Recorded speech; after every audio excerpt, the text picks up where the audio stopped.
mabvu yaainayo, kwete nekuti ane good character, but nekuti akakubereka. Full stop. And I'll repeat it. Mubereki wako ane blessing yaainayo over your life, kwete nekuti munhu ari right kana kuti anonamata, but nekuda kwekuti mubereki wako. Kana ari akakubereka, izvozvo bedzi ndozvinomupa in office to bless you. Nekuti kune dzimwe dzidziso nekumwe manamatiro nekuti kana baba wako asingapinde chechi yenyu, kana kuti baba wako asinganamati vachidii, vasi right, kana kuti ukafamba unzwa kuti baba wako ndomuroyi waita zvako zvisafambe, vangangodaro vachikuroya. I agree on that. But vane rimwe side rekukublessa as a father. Vakakuroya chinhu wani chisingachinji mudhara wako. So ropafadzo yake iri muofisi yekuti is your father haibviswe necharacter, nokuti already akaiwana nokuti you carry the same blood iye newe, ende iye ndiye akakubereka.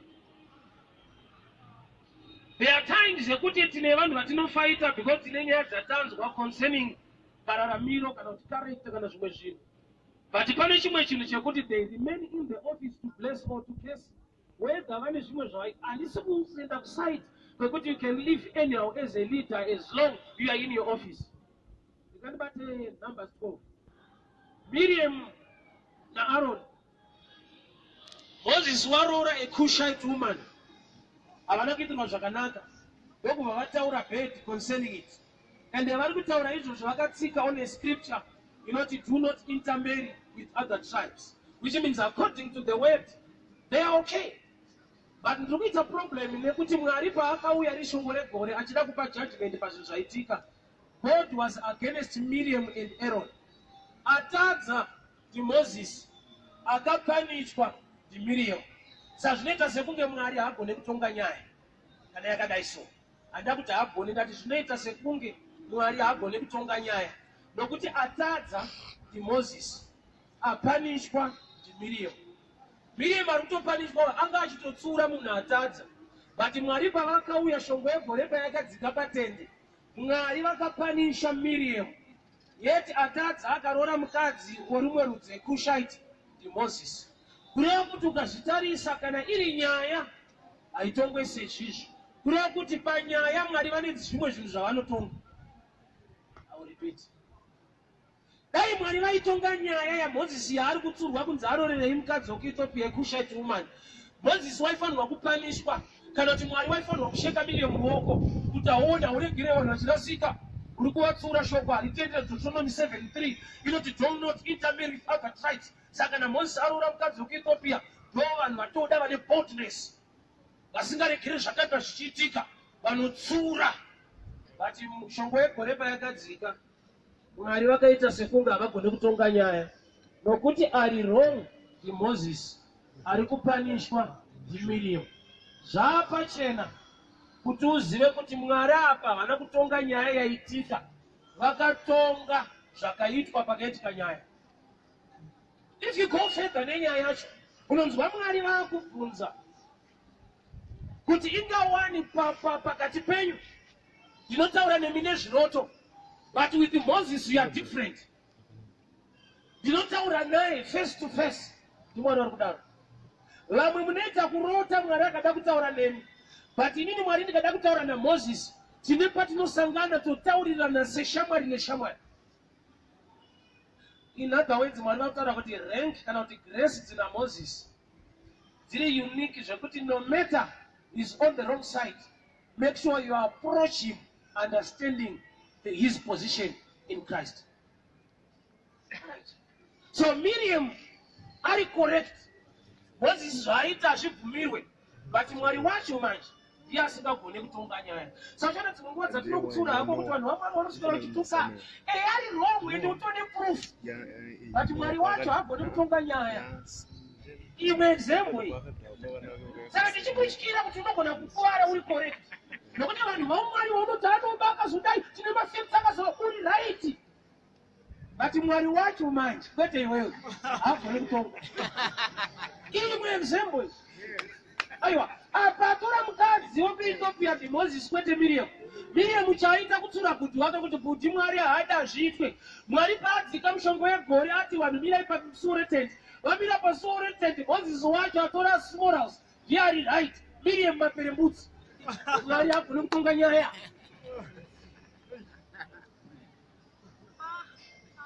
Yo matongera wako nombereka. Saka uchidokedzera vanhu vamwari chiwatuka so. Iye akaburuka anotuka iwewe. Yes. Iyo.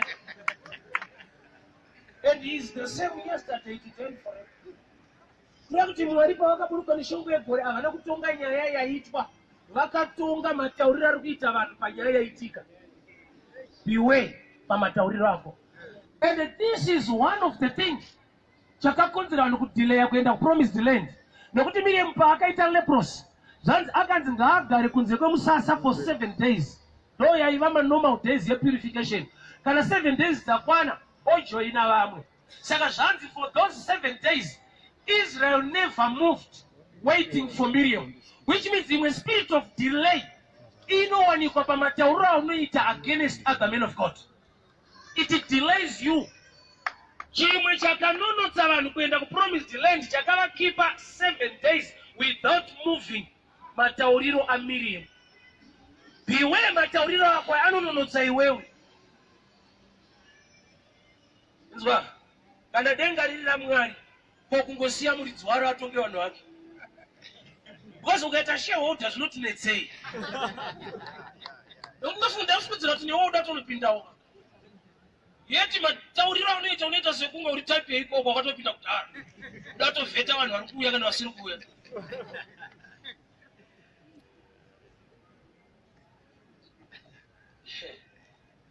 Ukaregera Mwari akaita zvake ukaitawo zvako semunhu, life inoita easy because zvinokurerukira. Chinzwa manje, Mwari wacho ane capacity yekuregerera type yausingakwanisi kuregerera. Ndokuda kupawa kunoita Mwari. Mwari ane ability yekuregerera vanhu vari kutadza iwewe. Iwe ukamaka, Mwari akatoti zvapera. Mbavha pamuchinjuka yakanzi tiri kuenda kudenga. Funga vanhu vakabirwa kuti vanonzwa sei. Munhu akandifara akuenda futi.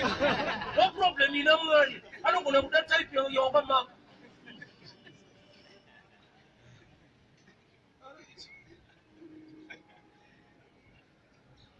Vanhu vakainzwa conversation yepacross kuti iye uyo kukurwa pa$50 anzi tiri kuenda. Unoita bitterness naMwari. Chanoenda sei nechipande changu? Mwari ane ability yekuregerera vanhu vausingagone kuregerera. Ende dzimwe nguva munhu unoswira achiti haasi right akazodii? Haasi right pamastandards ako nemaonero ako. Jesu wauya panyika. Akasvika paine tsumo yekuti maSamaria nemaJudha adyidzana. Nokuti mamwe marudzi ese aitwa sendwa, only the Jews vaitongosiyana. Yesu ndokubva audza vadzidzi vake a parable about the good Samaritan. Vari kuudzwa pamusoro paGood Samaritan maJews ane belief yekuti there is nobody good in Samaria. Scripture iyoyo iri nyore kwauri nokuti hausi muJudha. Nokuti vakarinyora vakomana vamaJudha kaya. Look, anameti Good Samaritan. Kwavari muvhokabhulari yavo mumakuriro hakuna munhu ari good kumaSamaria. But Jesu akutinyora ibhuku anotinyora kamwe katsamba kanotaura kuti type iyi kune vamwe vari good. Vhesi iyo yaGood Samaritan yanga iri dangerous. Vanhu vakapiwa vhesi. To prove to you kuti zvazviri dangerous, iwewe kune chechi yausingadi, kune vanhu vawakatojaja kuti mudenga havaende. Jesu ouya kwauri obva atiparidza pamusoro pemuAnglican akanaka. Wakodzwa kuti Anglican haisi serious.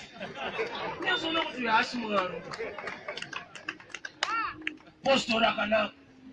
Postora uri kuiona.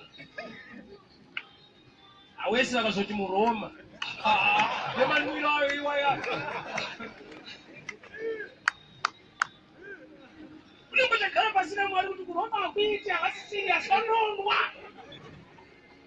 The Good Samaritan. There are people who are good in the eyes of God, but they are not good in your eyes. It's such an issue. And that is now not on the thing now. And the one does with cake. And it's not. Miriam na Aaron vari correct. Moses hafanirwe kuroora Cushite woman. Hafanirwe.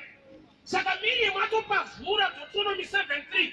Do not intermarry with other tribes. Ina ndikutsura nemafungiro angu ndinokutsura nezvirimo. Saka munhu wamuna titotaura zvirimo. Tenderere apa.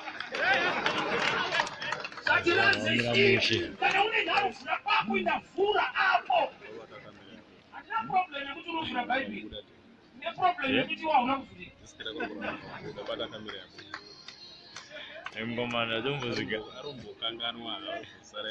This is a spirit way.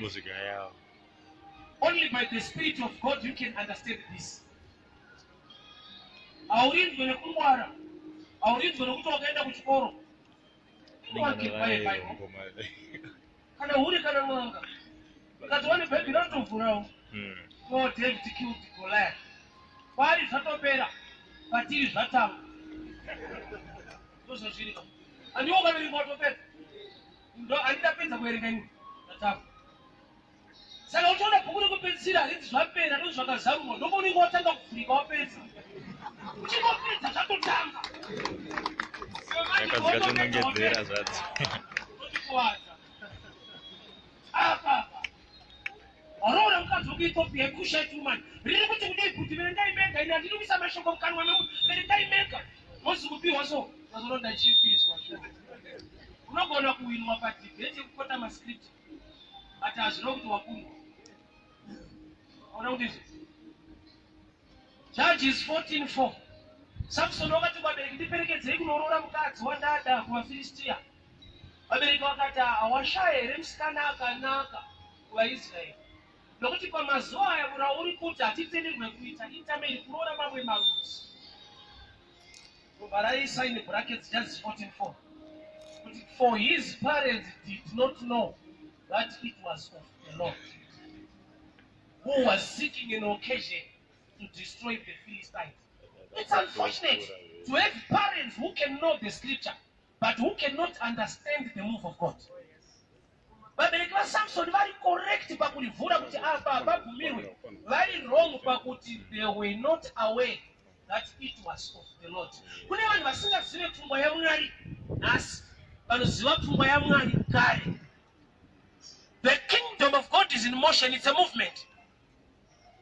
Kune vanhu vanoziva zvakataura Mwari, but vasiri kuziva zvaari kutaura nhasi. All right, unoda scripture, you live by the scripture. Paunoita prayer iwewe, muna munhu anga ane laptop kana Honda Fit, se uchibhiliva kuti Mwari anokupa zvinhu zvisiri umwe. Mubvunzewo zvangu. Andinoda computer, Diana nayo, tikote. Yo, unamati zvisiri umwe kwayo. Anotoona kuti urumu wacho asiri kuita zveumwe. Can I shock you this statement? Bible hatiriverenge kuti tiite zvirimo. Tinoriverenga kuti ritiite zvatinofanirwa kuita mumazuva ano. Oh, unoriverenga kuti uite zvirimo. Iyo ka scripture. Ipi? Genesis 18. Lot akarara nevana vake vasikana. Iwe nevako hamusati. Mucharara rini? Zvirimo ka. Ita zvirimo guys. Isa ati ine zvirimo tozvatoita. Munzwa tiri nharo idzodzo. Isati tenderere ati tore magwaro ati minamise. Iyo kangachiite. Oh, wakutoziva kuti kune zvirimo zvisingaitwe.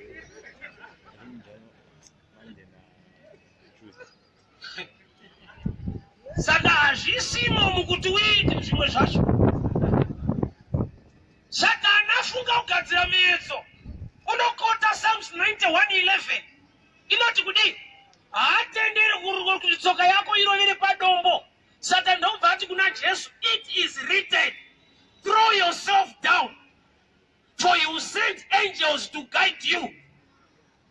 Kana Satani akugadzira miyedzo achikota scripture, vangani vari kufollowa scripture iri kuvapa miyedzo kwete victory. Handifuni kuti vamwe vana mabhaibheri ka beta kupaverenga because vamwe vana mastika nemaristband. Saka paristband hapana, zvitori mubhaibheri. For faith comes by hearing, kwete by wearing. Hazviende kupfeka.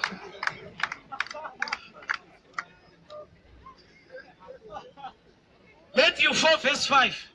The devil took him to the holy city, set him on the highest point of the temple. And he said, if you are the Son of God, throw yourself down, for it is written. Satan anoita Bible study. Saujana Bible richirambidza mweya wokukakavara. Nokuti Satan panharo dzeBhaibheri haumukunde. Iyoka ataura apa ndi Satan. Ari kuti kuti hanzi it is written kupi Bible. Saka unoverenga naye. The devil anoverenga bhuku. Saka isine kuti ndoverenga. Apa pakazodai. Uyo Lucifer ari kuti it is written. Yet haasi kuda kuparidza, ari kuda kuzvambura munhu. But ada kumuzvamburira mubhuku imomo. Unongoti wese avhura nemweya waMwari. Uyo kaSatani avhura. It is written. Uriwo wetoti glory. It is written ka.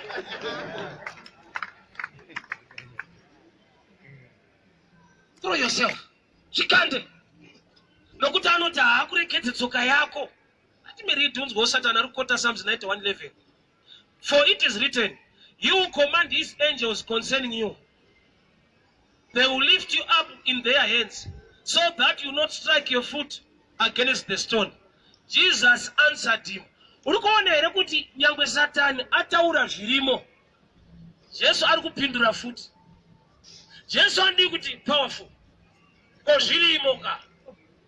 Osati kariverenga ndopedza woti glory. Jesu ari kuti powerful. Akaziva kuti there is still danger in this scripture.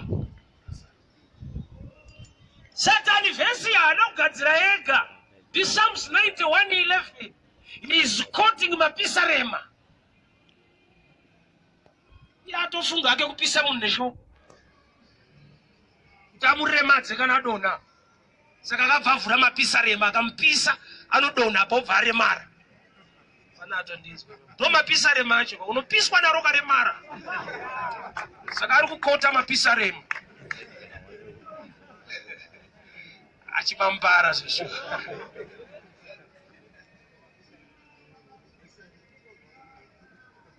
Jesu noti, it is written also, kana kuti again, do not put the Lord your God to the test. Scripture pachayo haina kukwana kusvika yawana inoipupurira. Scripture iri one ukafamba nayo unoita error kusvika wanzwa kuti imwe yacho ine chekuita neiyoyo inoti kudii. Kureva kuti iniriko zveshuwa Psalms 91:11. But Jesu paazopindura neimwe ari kuti kana wakambonzwa zvakataura Mwari unofanirwa kuramba uchinzwa zvinotaura Mwari. Ndosaka chirungu chichiti faith comes by hearing. Hazvireve kuti kutenda kunouya nekunzwa. Inzwa English. Hearing hazvireve kunzwa, zvinoreva kuramba uchinzwa. Nandiri dofo but ndopanzwa. Apa hombondivhara.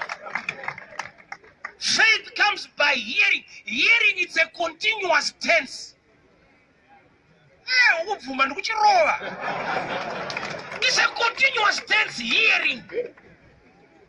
Saka shona yakava limited ikati kutenda kunouya nekunzwa. Yaifanirwa kuti kutenda kunouya nekuramba uchinzwa.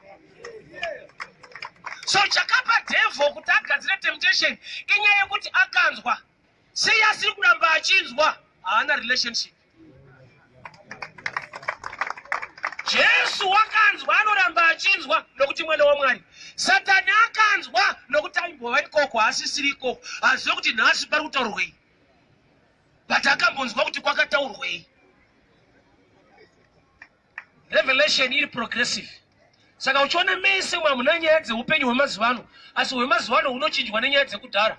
Vanhu vave nemombe nemadhongi nengamera, tikanzwisa mafambiro avaita nezvavaita, tikazviita nhasi, hwedu upenyu munguva yeteknology hunoita, but tichitora foundation neknowledge kuvanhu vakararama nguva yemadhongi.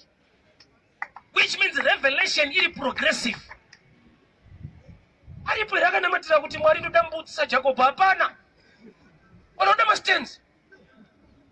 Vada motikari, vada mabasa. Job aiva nengamera. Unodi kunamatira ngamera dzako dziuyewo. Revelation iri progressive. You must keep a relationship with God. so you can continually hear from him. I don't know why I'm going this direction, but again, the scripture about blessing.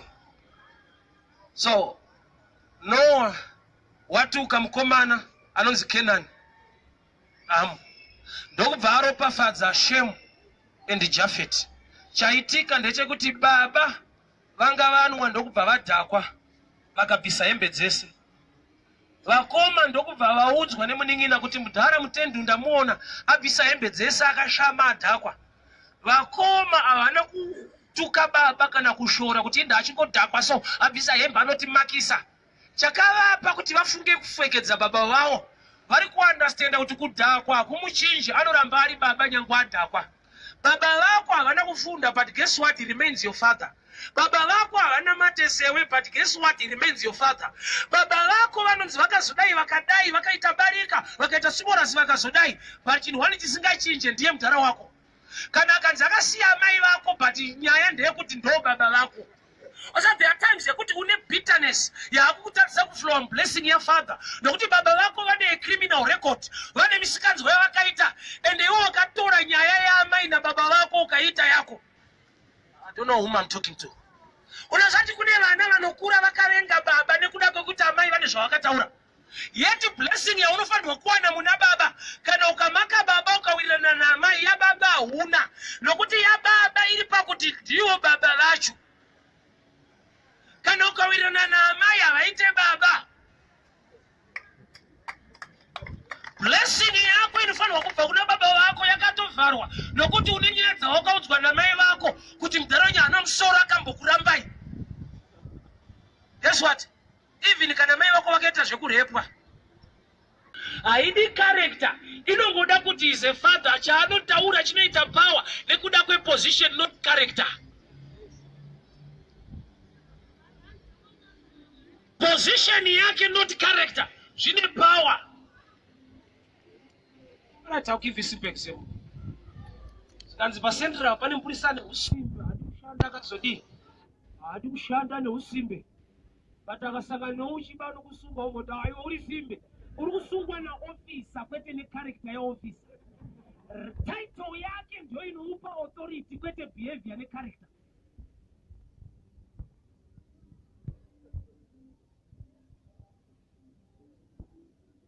Asati waonera kuti uri munya kudaro unogona kufaya basa nemunhu akaonda is wrong ari chef. Anokuti rapera. Wangoti ayo wakapera so but ratopera. It's not about him but the office he holds. Your father and your mother vane office. Yekuti no matter wapinda chechi ziri pofu yemweya. Hakuna chauchatora muna pastor wako kana chaka depositwa mune mbereki wako. Never. Kana kuna pastor akabudza kuti siyana nawe idai nini, I chose to differ. Office yembereki wako haitorwe na anyone. Nokuti haitoreke spiritually wakaiwana physically. Baba vako vakakubereka panyama. Saka mfundisi kana katuri mwana wangu pamweya. Kune blessing ya unoconnecta through baba vakakubereka panyama. Aiwa but kuna matende zvemweya asi zvenyama. Can I shock you? Zvinotoda nyama kuti paite zvemweya. That's why Jesu paakauya kuti atiponese akauya ine nyama. Aitozati zvinotoda nyama kuti vapone.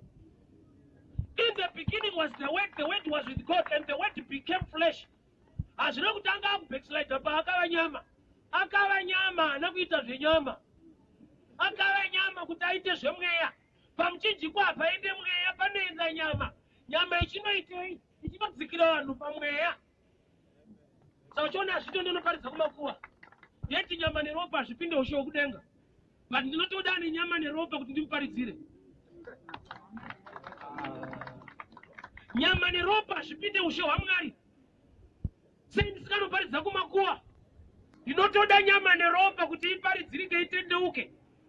Kuitira kuti kana akuenda kudenga chakaita kuti agone kunzwa inzeve yepanyama kuti zvigone kupinda mumweya wake.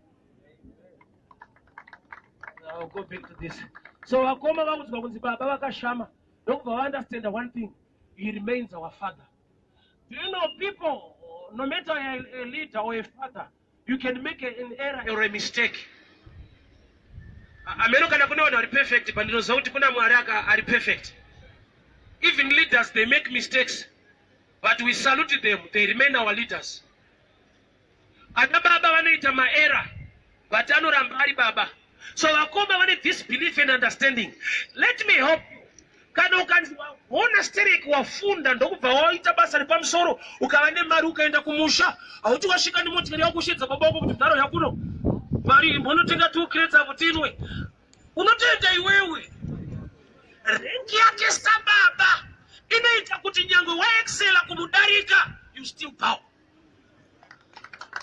Hakuna mtuma babu wake mdara muda kufunda kandauya mwana wako ane mari manya baboto stora kutinwe Taraka nataka kwana anokuza kuti inwa office yake ipofuta ni your money. God can use you as a youngster. Kuita malevels asina kuitwa ne vamwe vakuru vamwe ari vekare.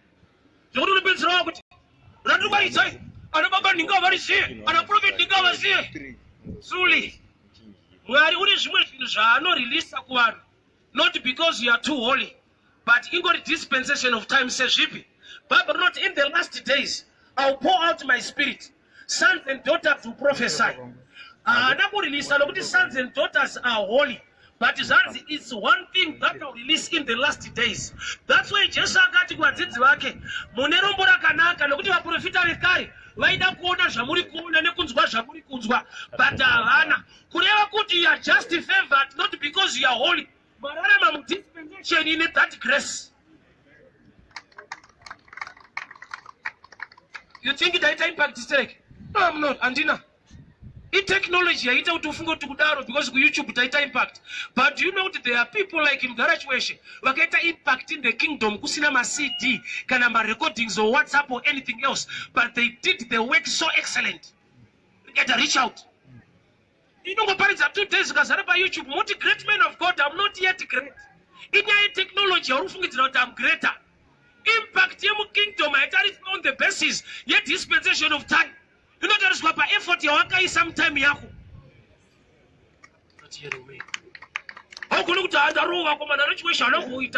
My views are on YouTube. Right, I could be a guy. And the Shakakoy Mazwa was not going to mati. It dispensation of time. Was a good shame when she could. Oh, okay, I'll give you this one. I found a 3 by 5 back on my lines on 3 machine mouth. I discuss. To Umbetu and Dotogat, a paper tapirwan is Mangana to not Zokira. Kadiki Kachokata, I was attending the natas, none basares. Mandini the Gat was a good Kadika, Karushibata. A Kadish Manga Manga. She got my empty the others on the minister. Zigans Iowa, we are, is Yakushibata. Asata Kura, I'm not feeling Yacho. Akakura Charlotte Dores, I would father. So sometimes we don't forget that you are a good guy. I will say exposed. Who left or who took us. You are not exposed. I talk corruption. I just saw Maria Cat. You are regarded by Monians are short one. Chanel level. You are in the same class.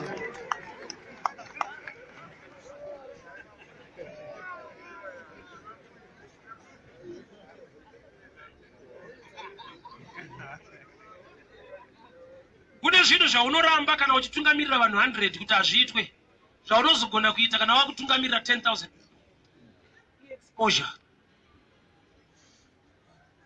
Kune zvinhu zvaunogona kuramba nokuti hauzviafode woita sekunge zvakaipa kana wapa level kuzviafoda uchaona kunaka nemabenefits azvo.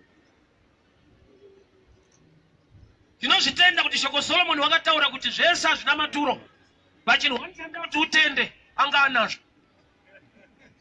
You're going to get us Namaturo skin a patching problem.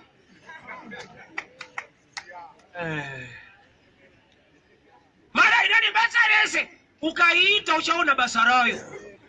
You know wakadzimba. Ine nisabana kushikuru. Chimwe chino chaunotuka nasi. As long as you are holy, you are a good guy. You lack exposure in environment yacho. That's why Mungari havadi kujaja munhu kana vasina kumisa exposure.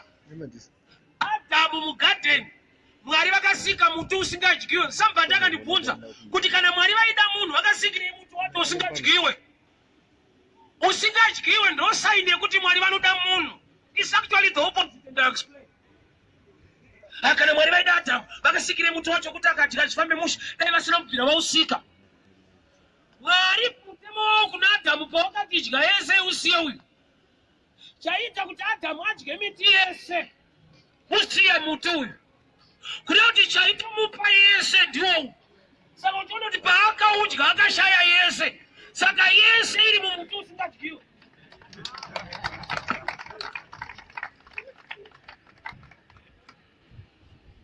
Dai vakasika uri muti weminzwa woti usadye muti uyu, zvasina nidhi yekumuti usadye, anongobayiwa anoregera. But unotofanirwa kuibva. Shoko raMwari haritirambidze zvinhu zvatisingade, rinotirambidza zvatinoda kuti tiprove kuti tinoda Mwari kudarika zvinhu izvozvo. Kwanza vashoko richiti varume dai vakadzi venyu. Mwari akatoita research akanoti unonzoda wako nda umumwe. Varume ameno ishuwa kai. Wemumwe ndo simbi wako akutokunetsa. Zvatakarambidzwa michero inotoibva.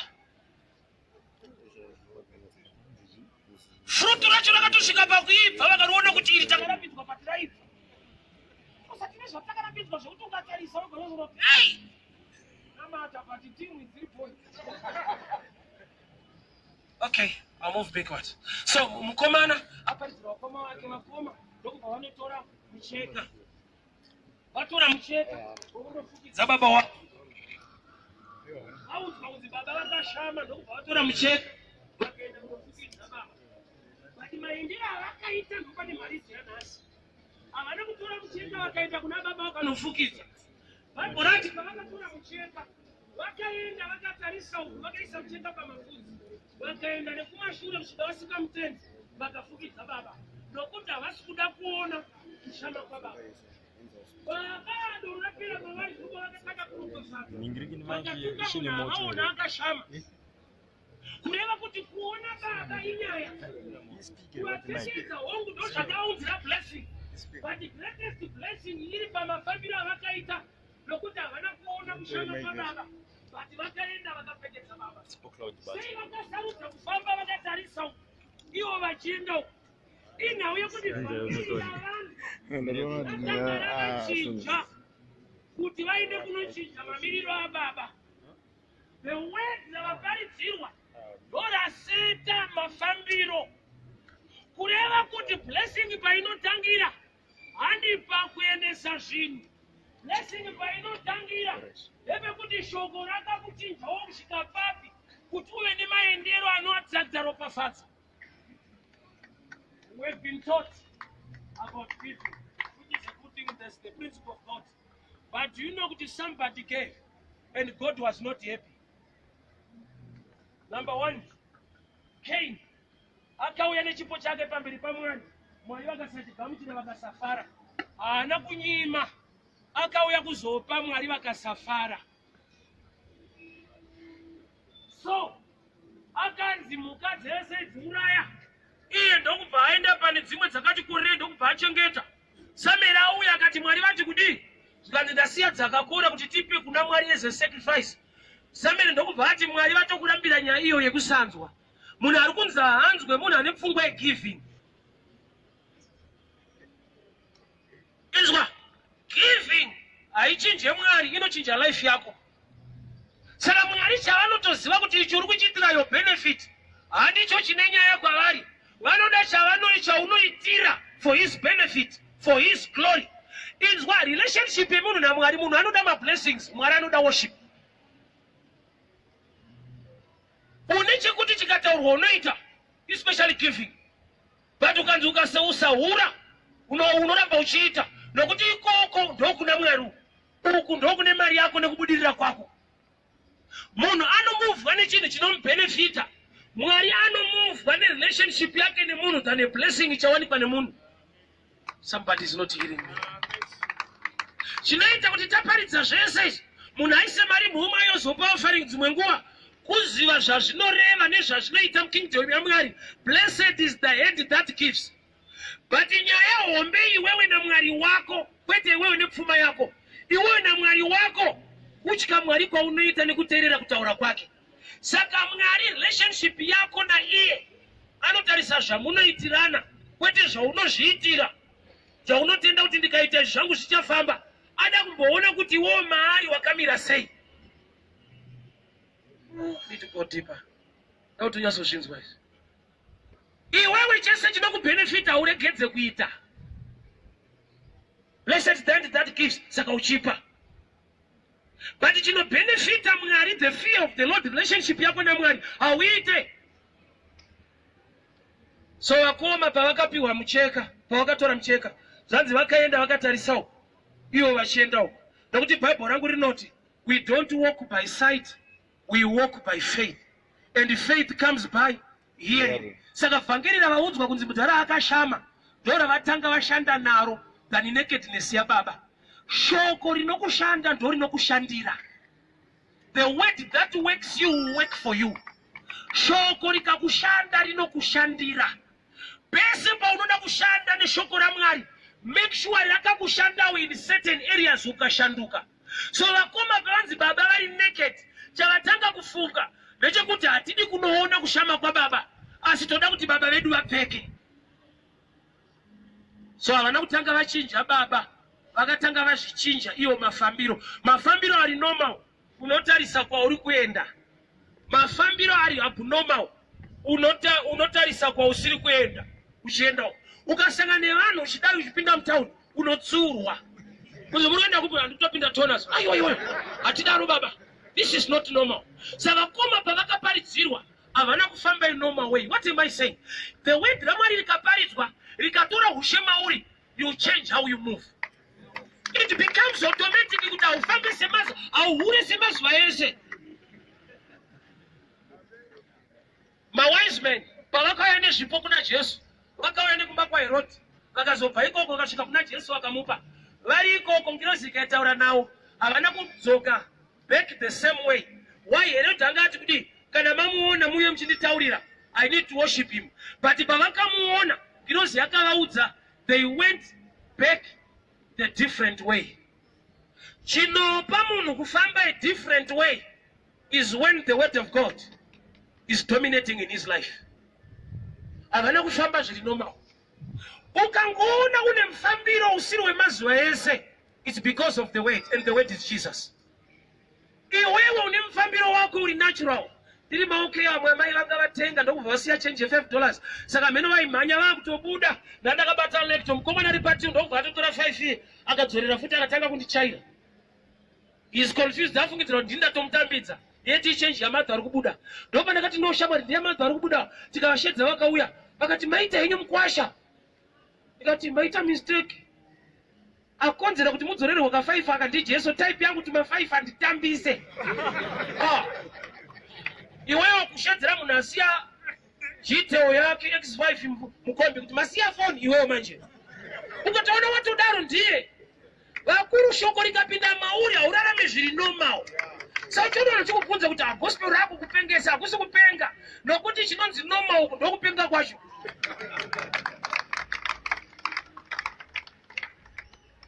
So vakoma vaudzwa kushama kwa baba, ndokubva vaenda vakatarisa uko vachienda uko hakuna maziso. But ndinofara kuti havana kurasika, nokuti David achibata anoti thy word is a lamp unto my feet. Kurati kana ndine shoko renyu I will never get lost. Kana ndine shoko renyu I will reach my destination. So vakoma pa vaudzwa vhangeri rekushama kwa baba ratanga ravachinja vasati vachinja baba. Problem yako ndeyekuti unoda kuti zvinhu zvako zviite but iwe usati waita. Unoda kuti zvinhu zvako zvinake but iwe usati wanaka muna Mwari. Zviri kudileya kunaka kwezvinhu mamiriro ako ndiwe usati wanaka pazvinhu zvacho.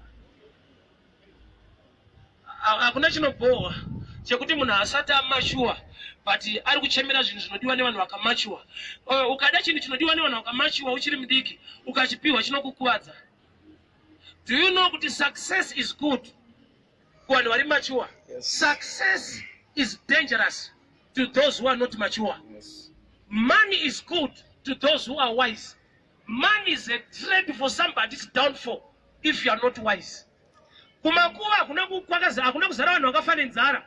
vamwe vangavabata yakawanda inourayisa kana tisingadhonze mushi. Oh, you remember I preached what is poverty. Do you know kuti mari ukafundisa kuti poverty inopera waona mari yakawanda, you are making an error. Poverty is the state of mind. Nokuti mari ukatoibata yakawanda nhasi, as long you are poor upstairs, it only takes 3 months unodzoka pasaizi yako.